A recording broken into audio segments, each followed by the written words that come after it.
Bonjour, je vous retrouve pour les énergies de la période. Alors, je vais revenir un petit peu sur cette transition entre 2025 et 2026.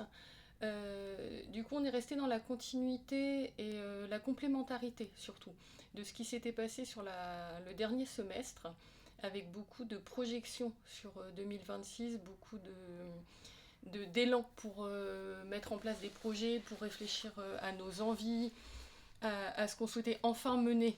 Ça pouvait être des choses qui étaient en attente depuis longtemps, donc ça a été une belle dynamique sur novembre-décembre, octobre même, octobre, novembre, décembre. Et sur la fin décembre, ça a été moins marqué dans cet élan de d'action, de production, de début de production, de réflexion plus active et de poser les actes. On est venu sur des choses beaucoup plus intérieures, sur des problématiques intimes. On était moins sur les actions et les projets professionnels ou les projets sociaux. On était vraiment plus à se ramener à des questionnements oui, très personnels sur des traumas, des problématiques, de, de revenir sur des problématiques de vie ou alors de projeter justement qui on veut être et à travers nos projets, la personne qu'on veut vraiment incarner à travers toutes ces réalisations-là sur l'année 2026. Donc c'était assez inconfortable quand c'est venu chercher sur des peurs, des traumas, des angoisses, vraiment des points qui sont bloquants pour nous. C'est venu nous chercher de manière assez forte et on se retrouvait dans des situations qui déclenchaient ces émotions-là un peu en excès de réaction. La situation, effectivement, faisait écho à notre problématique, mais on se retrouvait dans des états émotionnels qui étaient disproportionnés par rapport à la situation. Et au final, régler la situation n'était pas vraiment la question qui était en jeu. C'était de comprendre, d'analyser de pourquoi ça se soulevait encore quand c'est dans des schémas répétitifs. Et puis, comment transformer ça, comment prendre conscience, comment avancer sur cette problématique. Alors, tout ne se résout pas, mais c'est à nouveau quelque chose qui nous met euh, en, en relief cette problématique. Donc, c'était très intéressant. Et de les voir émerger dans l'idée de s'en libérer pour pouvoir après se sentir pleinement soi dans la réalisation justement de tout ce qu'on veut mettre en place sur 2026.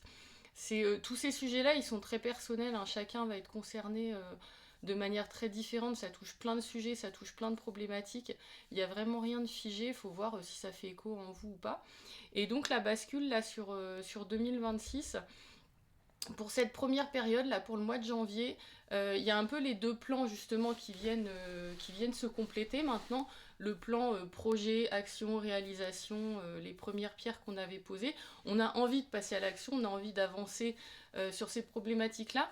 Mais là, en ce moment, vous pouvez vous sentir un peu bloqué. Il n'y a pas une énergie avec un élan très fort, mais c'est pas une absence d'énergie.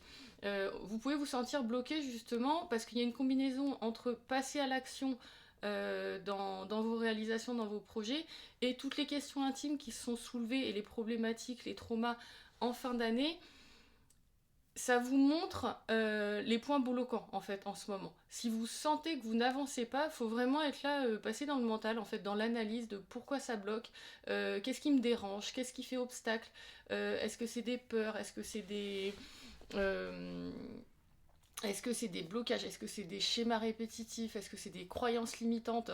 Voilà, posez-vous la question parce que là, ça vient encore appuyer sur des problématiques. Ça vient pas appuyer de la même façon que le côté très émotionnel de fin décembre.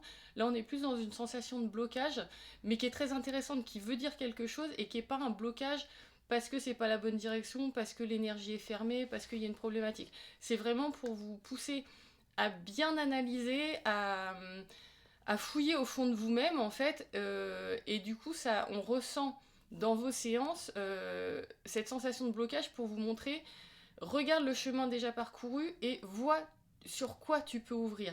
C'est vraiment un blocage, c'est un point pour vous dire, c'est pas une sensation de revenir en arrière, c'est pour vous montrer à quel point vous pouvez aller chercher plus loin, à quel point vous pouvez aller déployer une nouvelle énergie, enfin encore plus d'énergie, une belle énergie, il y a une énorme ouverture du cœur à aller chercher qui donnera cet élan de réalisation en se sentant très aligné.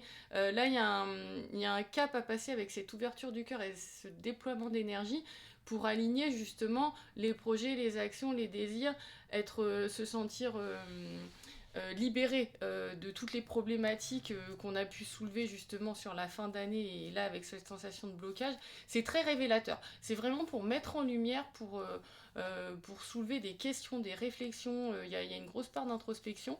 C'est passionnant. C'est pas... c'est pas fermé comme énergie.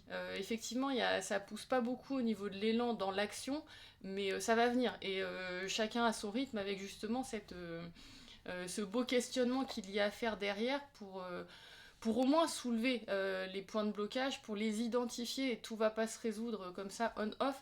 Mais par contre, la bascule sur l'ouverture, l'énergie, elle est là, elle est disponible, elle est prête à être déployée. Donc voilà, posez-vous des questions, prenez le temps de questionner vos ressentis, d'écouter votre corps, d'écouter les tensions, d'écouter les situations. C'est vraiment une posture là attentive dans l'instant présent. Et je pense que dès le mois de janvier, alors chacun a son rythme, mais on va rebasculer vraiment dans une énergie plus dynamique et d'action. Voilà, je vous souhaite une belle période. Je ferai pas de vidéo hebdomadaire là pendant 3 semaines, je reprendrai début février. Bonne fin de journée.